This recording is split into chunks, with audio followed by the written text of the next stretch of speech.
Let's go. Look who's back. That's right. He's So much ready. excitement. He's ready. Right in the middle. We're talking about you. I know. Wow. With the sunburned scalp. I know. Whoa. I was really diligent about putting sunscreen on, but I didn't do it on my hard part. didn't Now forget I've about got a that. burnt hard part.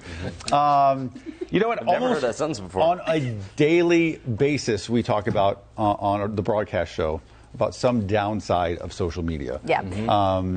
And it's the case again today. Although, let me say, it is not lost on us that most of you are watching us on social media. Yes, so there are some good things. Absolutely.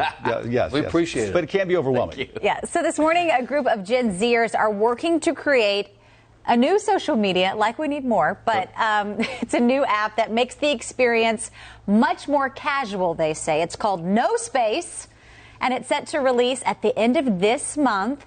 The creators say they're looking to bring social media back to the glory days of early Facebook and MySpace with personalized profiles and casual updates. Good luck.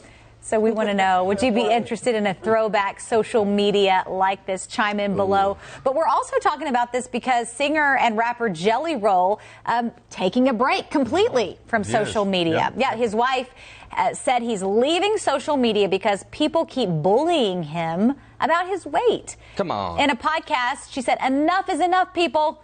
After announcing Jelly Roll's hiatus, the singer recently said, though, he's actually down about 70 pounds. He's training for a 5K next month. Good for you. Yeah. So just want to let us know what you think. Do you think that there should be changes to social media? Do you think we should revert back to the old days of social media? I think it's hard to revert back to old days because when social media came out when I was in college, Facebook did when I was in college, we didn't have phones like this that we were taking pictures. We carried around our little phone and then we uploaded the pictures, and it was a much more tedious process. So nobody was posting I think it's hard now when you have apps and phones like we did. Do you remember in Facebook you could only have one photo when it first started? Like literally you had a profile photo and then they added photos, and then MySpace. And it was the Facebook. I hope for the no space that you still have one friend when you start off and his name is Tom. Right. So anyone who had MySpace knows exactly what I'm talking about. MySpace is still around. I'm not sure. Is it? Really? I think so. I think who bought that? Someone pretty well known bought that about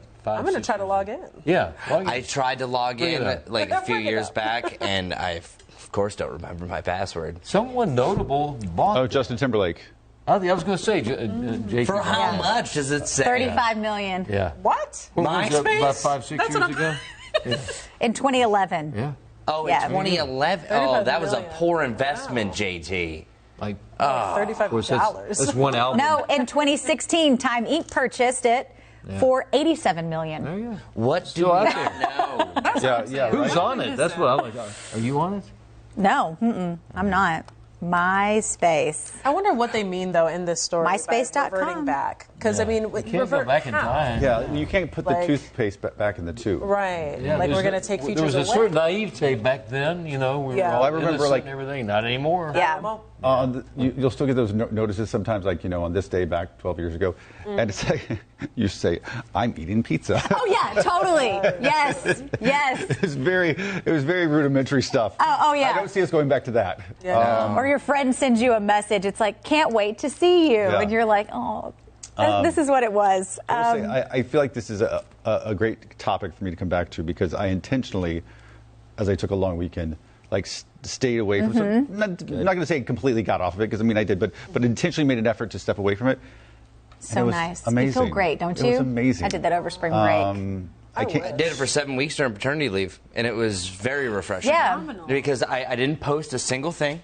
Wasn't scrolling on anything. Yeah. It was just really nice. It literally is nice to get away from all of it. Like our jobs require us to do it in some sort. Yeah. But it was great. You can just live in the moment. I think the next thing is going to be no social media. People there's going to be a generation that comes along and says, "We don't like this. We don't need it." We talk about that all the time. That's what they'll revert to, is that we don't need that. That life can be better and maybe even much better. I think Sarah and I have this conversation almost on a daily basis. We do. Because, Ben shows me, there was just a guy on the Today Show, they did a story, and he was talking about the mental health effects of social media on teens, and he's written a book now. But you look at that and you go, eventually you wonder, can jobs require you to do that with all this research that's showing the mental health toll that it can take on not only our teens, but eventually, everyone. You can't go, oh, you're 18, here now it's good. No, I mean, even adults in their 20s are struggling with the endless eventually scrolling. There's going to be some landmark study that like breaks the dam on this, and it's going to be like irrefutable, and people are just going to be like, all right, this stuff is so it's like toxic. New generations come on. The kids of today, the young kids will come on. So we don't need that. We saw what it did to our parents and the kids I don't know. back in the day. I mean, I only disagree here because maybe to a certain point, but it's become so addicting for people in a way of life that I think there might be a group, but unless the internet goes out and we have the apocalypse, it's kind of like a rolling thing. I think that's what people probably used to say about smoking. Everybody smoked. Yeah, that's true. And in the office and everything. Oh, it's never going to be banned in the office or at restaurants and stuff. Like my grandmother said, everyone smoked in her But they moved office. on to vaping. Yeah. So it's still it changes faces, but it's still the same addiction. But not as many people, though, the right? industry is nowhere near what it used to be. The tobacco industry is about over here. Now, in other countries, it's not. Well, and I'm only saying, but it's not what it used to be, but it's still there. Yeah. One of those And things just I think taking it's different forms. Because, I mean, I think more kids are smoking now, but it's because they got the little whatever is in vapes. I don't think it's tobacco, but I wish I was more. Well, that's the problem. There's smoking this mysterious vapor. I think the culture might change around social media. Yeah, and I do agree with you. The point that I think that a lot of people are going to be saying that they realize that it's bad, but then sometimes they'll say, maybe I won't post, and it'll be more the influencers that'll take that brunt. Because a lot of people do that on TikTok, that they love scrolling through the videos, but they want to go for the flack. Like, I can just say, like, even for our weather IQ. But TikTok is not going to be around much longer. Well, maybe not here. Unless they sell to like a U.S. company, right? Okay, we're getting some comments here. Joy Mott saying, I'm going to stick with Facebook. John Kelly, you can't revert back. The reality is social media is one big societal experiment that we don't fully understand the long-term implications, which I completely agree with that. Hank saying users will always be mean as long as they're granted anonymity behind their keyboard or phone. Not one person bullying someone for their weight would say a word to their face.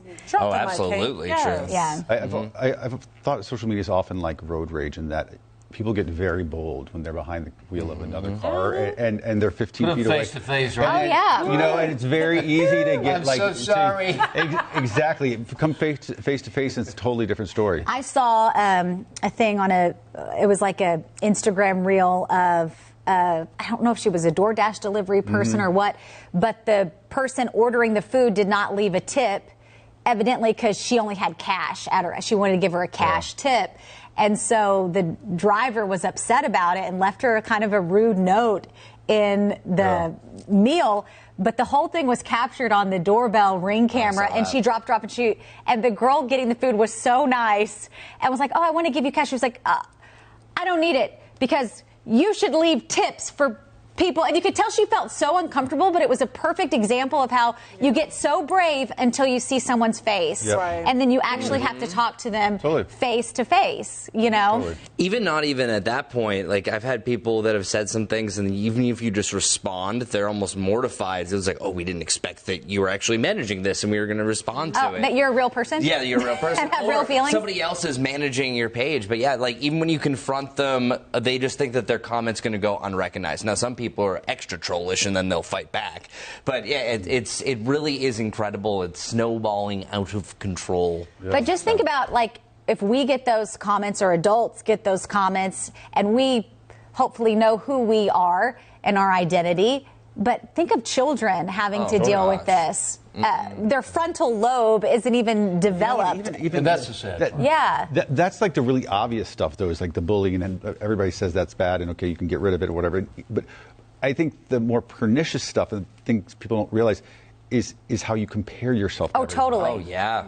Constantly. Look what they're doing. Look at their house. It's not anything evil. It's not anything malicious, but it's almost like a form of like self-hate and like self-lacking, and everybody does that. And I feel like when they say, that's a detrimental part of this. When they say comparison is the thief of joy, look how beautiful I am. Exactly look where I am. Look what I'm doing. It's so bad. It's so bad. One-upmanship constantly on that. Constantly, yeah.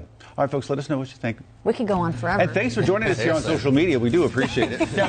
Please come back on social media. There is some good. That's right. We'll see you back here tomorrow.